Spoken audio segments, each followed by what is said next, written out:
ধন্যবাদ নবনীতা দীপক লৈ আহিছোঁ ইছ্যু অফ দ্য ডে প্ৰথমটো খবৰ গুৰুত্বপূৰ্ণ কংগ্ৰেছ নেতা ৰাহুল গান্ধীৰ বিপদ মোদী উপাধি গোচৰত গুজৰাট হাইকোৰ্টৰ ৰায়দান ৰাহুলক 2 বছৰীয়া কাৰাদণ্ডৰ ৰায়দান বাহাল ৰাখিলে আদালতে ব্যৰ্থ হ'ল সাংসদ পদ পুনৰুদ্ধাৰৰ প্ৰচেষ্টা আৰু সুপ্ৰিম কোৰ্টত দ্বাৰস্থ হ'ব এতিয়া ৰাহুল অনিশ্চিত হৈ পৰিছে ৰাজনৈতিক ভৱিষ্যতো ৰাহুল গান্ধীৰ বিপদ এতিয়া দেখিবলৈ পোৱা গ'ল কাৰণ মোদী উপাধি গোচৰত বিপদ এতিয়াও আঁতৰা নাই ৰাহুল গান্ধীৰ আজি ৰাহুল গান্ধীক 2 বছৰীয়া কাৰাদণ্ডৰ ৰায়ক বাহাল ৰাখিলে গুজৰাট উচ্চ ন্যায়ালয়ে আজি গুজৰাট উচ্চ ন্যায়ালয়ে বাহাল ৰাখিলে সুৰাটৰ আদালতে কংগ্ৰেছ নেতা ৰাহুল গান্ধী সন্দৰ্ভত প্ৰদান কৰা সেই ৰায়দানত কংগ্ৰেছ নেতাগৰাকীৰ বিৰুদ্ধে এই মুহূৰ্তত কমেও 10টাকৈ গোচৰ চলি থকাৰ পৰিপ্ৰেক্ষিতত সুৰাটৰ আদালতে প্ৰদান কৰা ৰায়দানৰ ক্ষেত্ৰত হস্তক্ষেপ কৰাৰ প্ৰয়োজন নাই বুলিও উল্লেখ কৰিলে গুজৰাট উচ্চ ন্যায়ালয়ৰ ৰায়দানে গুজৰাট উচ্চ ন্যায়ালয়ৰ এই ৰায়দানৰ পাছত ইতিমধ্যে সাংসদ পদ হেৰুৱা ৰাহুল গান্ধীয়ে পুনৰবাৰ সাংসদ পদ উভতাই পোৱাৰ ক্ষেত্ৰত অব্যাহত ৰখা এই প্ৰচেষ্টা আকৌ এবাৰ বাধাগ্ৰস্ত হ'ল যদি ৰাহুলৰ সপক্ষে গুজৰাট উচ্চ ন্যায়ালয়ে ৰায়দান প্ৰদান কৰিলেহেঁতেন তেন্তে সাংসদ পদ পুনৰ উভতাই পালেহেঁতেন নেতাগৰাকীয়ে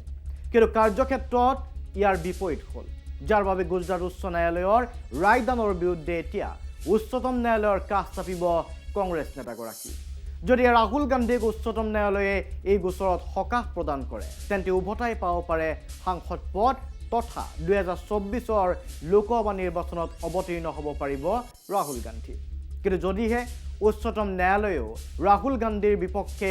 ৰায়দান প্ৰদান কৰে তেন্তে 8 বছৰলৈ নিৰ্বাচনত প্ৰতিদ্বন্দ্বিতা কৰাৰ পৰা বিৰত থাকিব লাগিব কংগ্ৰেছ নেতা ৰাহুল গান্ধী তেনেস্থলত আজি গুজৰাট উচ্চ ন্যায়ালয়ে প্ৰদান কৰা ৰায়দান যথেষ্ট গুৰুত্বপূৰ্ণ বুলি বিবেচিত হৈছে কাৰণ ৰাহুল গান্ধীৰ ৰাজনৈতিক ভৱিষ্যত এতিয়া নিৰ্ভৰ কৰিছে উচ্চতম ন্যায়ালয়ৰ ৰায়দানৰ ওপৰত দৰাচলতে 2019 চনত কৰ্ণাটকৰ এক নিৰ্বাচনী সভাত মোদী উপাধিক লৈ বিতৰ্কিত মন্তব্য আগবঢ়াইছিল ৰাহুল গান্ধীয়ে সকলো চুৰৰে উপাধি মোদী কিয় বুলি ৰাজহুৱা সভাত প্ৰশ্ন কৰিছিল ৰাহুল গান্ধীয়ে ইয়াৰ পাছতে গুজৰাটৰ বিজেপি বিধায়ক পূৰ্ণেশ মোদীয়ে ৰাহুল গান্ধীৰ বিৰুদ্ধে তৰিছিল মানহানিৰ গোচৰ যাৰ ভিত্তিত 2023 বৰ্ষৰ 23 মাৰ্চত সুৰাটৰ ছেছন আদালতে 2 বছৰৰ কাৰাদণ্ডৰ ৰায় প্ৰদান কৰিছিল ৰাহুল গান্ধীক আনহাতে 24 মাৰ্চত দুপৰীয়ালৈ খাৰিজ হৈছিল ৰাহুল গান্ধীৰ সাংসদ পদ যাৰ পাছতে সুৰাট আদালতৰ ৰায়দানৰ বিৰুদ্ধে গুজৰাট উচ্চ ন্যায়ালয়ৰ কাষ চাপিছিল ৰাহুল গান্ধী কিন্তু আজি প্ৰদান কৰা উচ্চ ন্যায়ালয়ৰ ৰায়দানে বিপদ অতি ঘনীভূত কৰি তুলিলে ৰাহুল গান্ধী সম্প্ৰতি ৰাহুল গান্ধীৰ বিৰুদ্ধে চলি আছে 4টাকৈ মানহানিৰ গোচৰ যি গোচৰৰ ৰায়দান এতিয়াও বাকী আছে তেনেস্থলত এইসমূহ গোচৰৰ ৰায়দান ৰাহুলৰ বিপক্ষে গ'লে অধিক বিপদত পৰিব পাৰে কংগ্ৰেছ নেতাগৰাকী আৰু আজি ৰায়দানৰ পাছত দিল্লীৰ কংগ্ৰেছৰ মুখ্য কাৰ্যালয়ত প্ৰতিবাদ সাব্যস্ত কৰিছে কংগ্ৰেছ নেতা কৰ্মীয়ে প্ৰতিক্ৰিয়া ব্যক্ত কৰিছে বিভিন্ন মহলে চাহক কিছু প্ৰতিক্ৰিয়া हम मानते हैं कि ये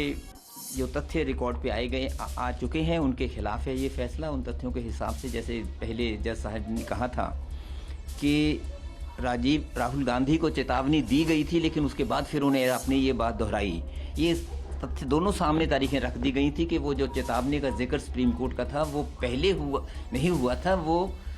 इन्होंने ये कह चुके थे ये 2019 के इलेक्शंस के दौरान कह चुके थे उसके बाद का वो बात है और यही सिंपल मैं समझता हूँ एक बात के पे ये जो पहले फैसले हैं वो रद्द हो जाने चाहिए थे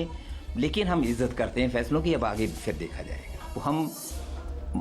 इस नफरत के बाजार में मोहब्बत की दुकान खोलने निकले हैं Rahul Gandhi can not be malicious towards anyone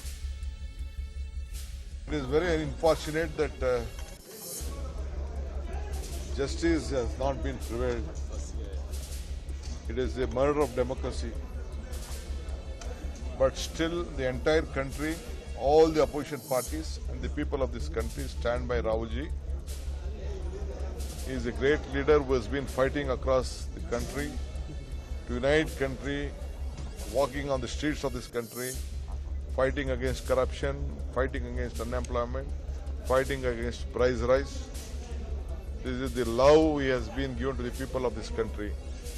So the BJP leaders are not able to tolerate. They want to block you from the parliament. They want him to unnecessarily create for his speech, which is nowhere heard. I have been looking at various opinions across the world, globe, that all of them are criticizing the way the court ने अभी judgement के सुनवाई के वक्त judgement deliver करते वक्त उन्होंने जो मुद्दे दिए हैं उसके हिसाब से मैं जहां तक समझाऊं कि लोअर कोर्ट का जो ऑर्डर है वो सही है। दूसरा, एमएलए एमपी होने की वजह से सिर्फ किसी को कोई बेनिफिट नहीं मिल सकता है, स्पेशल बेनिफिट नहीं मिल सकता। तीसरा मुद्दा ये है कि जो एक्यूज है, एक्यूज के सामने बहुत सारे ऐसे केसेस है। चौथा मुद्दा ये है कि even after this what we जो हमने आर्ग्यू किया था कोर्ट के सामने,